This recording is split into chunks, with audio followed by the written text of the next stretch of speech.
கிறிஸ்துவுக்குள் மிகவும் பிரியமான சகோதர சகோதரிகளே, ஆண்டவரும் இரட்சகருமாயிருக்கிற இயேசு கிறிஸ்துவின் நாமத்தினால் இந்த காலை நேரம் உங்களை மிகுந்த அன்போடு வாழ்த்துகிறேன். ஆண்டவர் உங்களை தாராளமாக ஆசீர்வதிப்பாராக. இந்த காலை நேரம் நம்முடைய தியானத்திற்காய் ஆண்டுடைய வேதத்திலிருந்து ஒரு வசனத்தை நாம் வாசிக்க கேட்போமா? ஆதியாகமத்தின் புஸ்தகம் 28வது அதிகாரம் 15வது வசனம். நான் உன்னோடே இருந்து நீ போகிற இடத்திலெல்லாம் உன்னை காத்து இந்த தேசத்துக்கு உன்னை திரும்பி வர பண்ணுவேன்.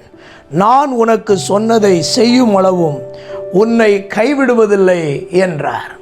பிரியமான தேவனுடைய பிள்ளைகளே, இந்த காலை நேரம் நம்முடைய தியானம், ஆண்டவர் உங்களோடு இருக்கிறார். நம்முடைய வாழ்க்கையிலே இந்த ஒரு உறுதி எந்த சூழ்நிலையிலும் நம்மை விட்டு விலகவே கூடாது. எந்த சூழ்நிலையிலும் ஆண்டவர் நம்மோடு இருக்கிறார்.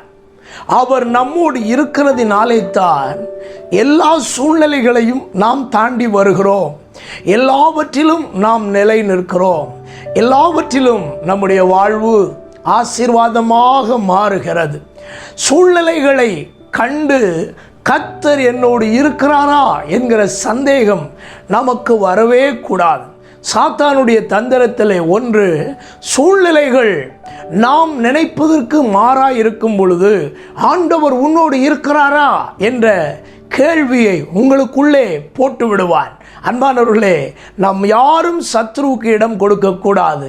எந்த சூழ்நிலையிலும் அவர் நம்மோடு இருக்கிறார். அவர் ஆறுகளை கடக்கும் போதும் நம்மோடு இருப்பார். அக்னியிலே நடக்கும் போதும் நம்மோடு இருப்பார். சிறைச்சாலையில் யோசிப்பு போன போதும் கர்த்தர் அவனோடு கூட இருந்தார். ஆகவே இந்த காலை நேரம் உங்கள் சூழ்நிலை எதுவாக இருந்தாலும் நீங்கள் சொல்லுங்கள், தேவன் என்னோடு கூட இருக்கிறீர். தாவீது சொன்னார் அல்லவா, நான் மரண இருளின் பள்ளத்தாக்கில் நடந்தாலும் நாம் பயப்பட வேண்டிய தேவையே இல்லை, ஏனென்றால் தேவரீர் என்னோடு கூட இருக்கிறீர். இந்த காலை நேரம் உங்கள் சூழ்நிலை எவ்வளவு ஒஸ்டானதாக இருந்தாலும் இன்றைக்கு சொல்லுங்கள், கர்த்தர் என்னோடு கூட இருக்கிறார். யாக்கோபுக்கு சொல்லுகிறார், நான் உன்னோடு கூட இருக்கிறேன். எதற்காக? உன்னை காப்பதற்காக. ஆண்டவர் உங்களோடு கூட இருந்தால் எல்லா சூழ்நிலைகளிலும் உங்களை ஆண்டவர் ஆச்சரியமாக காப்பார். உங்களோடு கூட இருந்தால் உங்களை வாக்குத்தத்த தேசத்துக்கு திரும்பி வர பண்ணுவார். எந்த இடத்துக்கு வர முடியாது, எந்த இடம் உங்களுக்கு ஆபத்தானது என்று நினைக்கிறீர்களோ அந்த இடத்துக்கு கர்த்தர் உங்களை திரும்ப கொண்டு வருவார். ஆண்டவருடைய சுபாவத்தில் ஒரு பெரிய சுபாவம், அவர் தம்முடைய பிள்ளைகளுக்கு சொன்னதை நிறைவேற்றுகிறது வரைக்கும் அவர்களை கைவிடவே மாட்டார். ஆண்டவருடைய பிள்ளைகளை நம்ம எல்லாருக்கும் அவர் சொல்லியிருக்கிற ஒரு நல்ல வார்த்தை உண்டு.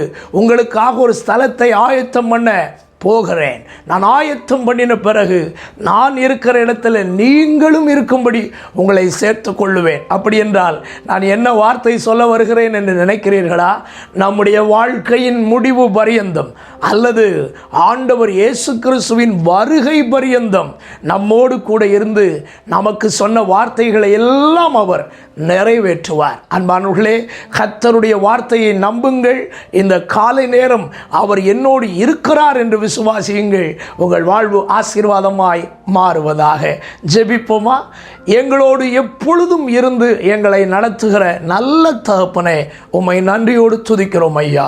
எங்கள் சூழ்நிலைகள் எல்லாம் எவ்வளவுதான் மாறுதலாக இருந்தாலும் நீர் எங்களோடு இருக்கிறீர், எங்களை காக்கிறீர், எங்களை வாக்குத்தத்த தேசத்துக்கு கொண்டு வருகிறீர். நீர் எங்களுக்கு சொன்னவைகளை எல்லாம் எங்களோடு இருந்து செய்கிற தேவனாக இருக்கிறீர். இந்த காலை நேரம் உம்மை எங்கள் இரட்சகராக கொண்டிருப்பது எவ்வளவு பெரிய பாக்கியம். தொடர்ந்து உம்மை பற்றி கொண்டு வாழ எங்களுக்கு உதவித்தார். இந்த காலை நேரத்தையும் எங்களுக்கு ஆசீர்வாதமாய் ஜெயமாய் மாற்றித்தார். இரட்சகர் இயேசுவின் நாமத்தில் வேண்டிக் கொள்கிறோம் எங்கள் நல்ல பிதாவே, ஆமென். God bless you. கர்த்தர் உங்களை ஆசீர்வதிப்பார். ஆமென்.